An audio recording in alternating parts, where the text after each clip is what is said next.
বায়োলজির ঘাস ফড়িং টপিকে মোস্ট ইম্পর্টেন্ট কিছু এমসিকিউ নিয়ে আজকের এই ছোট্ট রিভিশন ভিডিও। খেয়াল করে দেখো, ভালো কথা, যারা এই পেজে ভিডিওগুলো দেখছো সবাই অবশ্যই পেজটি ফলো করে দিও, ওকে? এবং পরবর্তী প্রত্যেকটা ভিডিও তুমি সবার আগেই পেয়ে যাবা, দেখবে তোমার সামনে টাইমলাইনের মধ্যে চলে আসছে, ওকে? আচ্ছা, চলে আসি ঘাস ফড়িং। ঘাস ফড়িংয়ের শ্বাসরন্ধ্র খুব ইম্পর্টেন্ট। ঘাস ফড়িংয়ের শ্বাসরন্ধ্র বা ছিদ্র, এই ছিদ্রগুলোর উপরে একটা আবরণী আছে, এই আবরণীটাকে বলা হয় পেরিট্রিম। কি বলা হয়? পেরিট্রিম। এই শ্বাসরন্ধ্রকে বলা হয় স্পাইরাকল। স্পাইরাকল মানে ছিদ্র। এই শ্বাসরন্ধ্রের সংখ্যা খুবই খুবই খুবই ইম্পর্টেন্ট, 10 জোড়া বা 20টা। ঘাস ফড়িংয়ের শ্বাসরন্ধ্র কয়টা আছে? 10 জোড়া বা 20টি। খেয়াল রাখবা, সংখ্যায় জানতে চেয়েছে নাকি জোড়ায়। অনেক সময় অনেকে ভুলে পরীক্ষা আসছে, মনে করো কতটি, অনেকে দাগাই দিয়েছে 10টি, না 10 জোড়া মানে 20টি। ওকে, খেয়াল করে দেখো, প্রশ্বাস মানে অক্সিজেন গ্রহণ করে 4 জোড়া দিয়ে, আর নিঃশ্বাস হচ্ছে পরবর্তী 6 জোড়া দিয়ে। 4 6 10। তাহলে প্রশ্বাসে 4 জোড়া, নিঃশ্বাসে 6 জোড়া।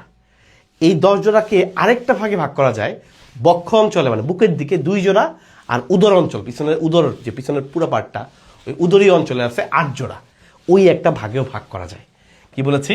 বক্ষে আছে তোমার 2 জোড়া, আর উদরে আছে 8 জোড়া। টেনশন মনে রাখা যায়, খুব ইজিলি মনে রাখতে পারো। বক্ষ, এই দুইটা ওয়ার্ড, দুইটা অক্ষর আছে, বক্ষ, ব আর কিও। বক্ষ 2 জোড়া, ঠিক আছে? শেষ। এবার আসি হৃদযন্ত্র। ঘাস ফড়িংয়ের হৃদযন্ত্র কত প্রকোষ্ঠ? ঘাস ফড়িংয়ের হৃদযন্ত্র হচ্ছে 7 প্রকোষ্ঠ। ওটা কিন্তু আমরা যন্ত্র বলি, এরকম করে, যে 1টা 2টা এরকম অনেকগুলো, 7টা প্রকোষ্ঠ। এই 7টা প্রকোষ্ঠের মধ্যে ছিদ্র আছে, ছিদ্রগুলো আমরা বলি অস্টিয়া। কি বলি? অস্টিয়া। তাহলে ছিদ্র মানে অস্টিয়া। এবং এইখানে দেখো ত্রিকোণাকার পেশি, এই পেশিগুলোর নাম হচ্ছে অ্যালারি পেশি। পরীক্ষা আসতে পারে। অ্যালারি পেশি পাওয়া যায় কোথায়?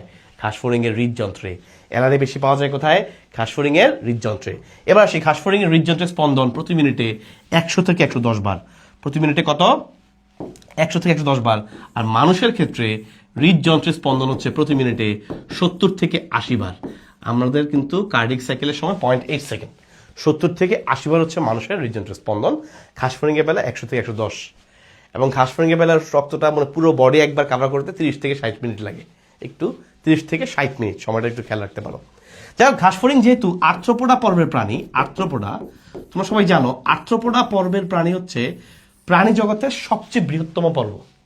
সবচেয়ে বেশি প্রাণী আছে এখানে, মানে প্রজাতির দিক থেকে সবচেয়ে বেশি আছে এর মধ্যে। আর্থ্রোপোডা ভিন্ন ভিন্ন প্রজাতি আছে।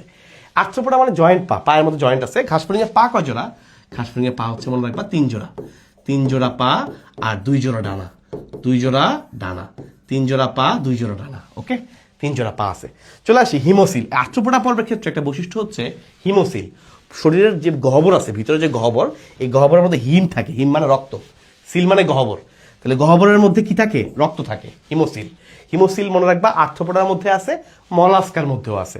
মলাস্কার স্পেশালিটি হচ্ছে মলাস্কার মধ্যে আছে অর্ধমুক্ত সংবহনতন্ত্র।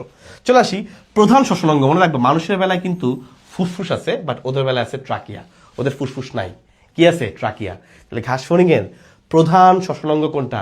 উত্তর হচ্ছে ট্রাকিয়া। ঘাস ফড়িংয়ের প্রধান শ্বসনাঙ্গ কোনটা?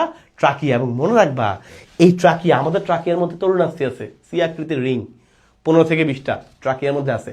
কিন্তু ওদের ট্রাকিয়ার যে ভিতরের লেয়ার, ইন্টিমা মানে ইন্টেরিয়র, ভিতরের লেয়ার, ইন্টিমাটা পুরো হয়ে এই যে রিং আকৃতি টিনিডিয়া তৈরি করে। টিনিডিয়া কি তৈরি করে? টিনিডিয়া। এই টিনিডিয়া থাকার কারণে ওদের ট্রাকিয়া চুপসে যায় না। পরীক্ষার জন্য ইম্পর্টেন্ট, ঘাস ফড়িংয়ের ট্রাকিয়া চুপসে যায় না কোনটির কারণে? উত্তর হচ্ছে ভিতরে যে রিংয়ের মতো একটু পুরু হয়, ইন্টিমাটা একটু পুরু হয়ে টিনিডিয়া তৈরি করে। কি তৈরি করে? টিনিডিয়া। এই টিনিডিয়া থাকার কারণে ট্রাকিয়া চুপসে যায় না, ওকে? চলে আসে এরপরে ঘাস ফড়িংয়ের রেচনাঙ্গ। তোমাদের সবাইকে আমি অনেকবার পড়াইছি। ঘাস ফড়িংয়ের রেচনাঙ্গ কিন্তু ম্যালপিজিয়ান নালিকা, বডি না, ম্যালপিজিয়ান নালিকা। এবং খেয়াল রাখবা এই নালিকার সংখ্যা কিন্তু 100টা, 100। এটা হালকা হলুদ কালার। এবং ভিতরের দিকে মাইক্রোভিলাইগুলো একসাথে হয়ে এরকম একটা ব্রাশের মতো তৈরি করে, ব্রাশ বর্ডার। কি বলি? মাইক্রোভিলাই মিলে কি তৈরি করে? Brush border. এই যে ব্রাশ বর্ডার তৈরি করেছে, ওকে? আচ্ছা, এবার দেখো রূপান্তর। ঘাস ফড়িংয়ের শিশু অবস্থাটাকে বলা হয় নিম্ফ মানে বাচ্চা অবস্থা। 5 বার টোটাল খোলস মোচন হয়। 5 বার সে খোলস মোচন করে আস্তে আস্তে বড় হয়। এবং এই খোলস মোচনের প্রধান হরমোনের নাম হচ্ছে একডাইসন। খোলস মোচনের প্রধান হরমোনের নাম কি? একডাইসন হরমোন, ওকে? এবং আমরা আরেকটা এমসিকিউ তোমাকে প্রশ্ন করে দিই, তোমরা ভাইকে বলবা ঘাস ফড়িংয়ের পরিপাকের সূত্রপাত ঘটে কোথায়? ঘাসফড়িংয়ের পরিপাকের সূত্রপাত ঘটে কোথায়? তোমরা জানো ঘাসফড়িংয়ে গিজার্ড আছে, দাঁত আছে, 6টা করে থাকে। আর মেসেন্টেরন যেটা, এটার মধ্যে পরিপাকও হয়, শোষণ হয়। ওকে, তো প্রশ্ন সবাই কমেন্টে উত্তর করে দিবা।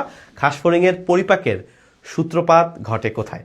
আশা করছি এই রিভিশন ভিডিওটা তোমাদের কাজে লাগবে ইনশাল্লাহ। অল্প সময়ের মধ্যে, অল্প সময় নিয়ে অনেকগুলো এমসিকিউ গুছিয়ে দেওয়ার জন্য তোমাদের এই কুইক রিভিশন প্রোগ্রামটা ভাই চালু করেছি। অলরেডি এটা হচ্ছে 18 নম্বর ভিডিও। ওকে, সবাই একটু ফ্রি টাইমে দেখে নিতে পারো। যাদের মূল বই পড়তে এখন ভালো লাগছে না তারা, ওকে, তারা একটু অনলাইনে যারা বসে আসো, তারা অনলাইনে বসে না থেকে একটু ভিডিওগুলো দেখতে পারো। সবাই অনেক ভালো থাকবে, সুস্থ থাকবে। আল্লাহ হাফিজ।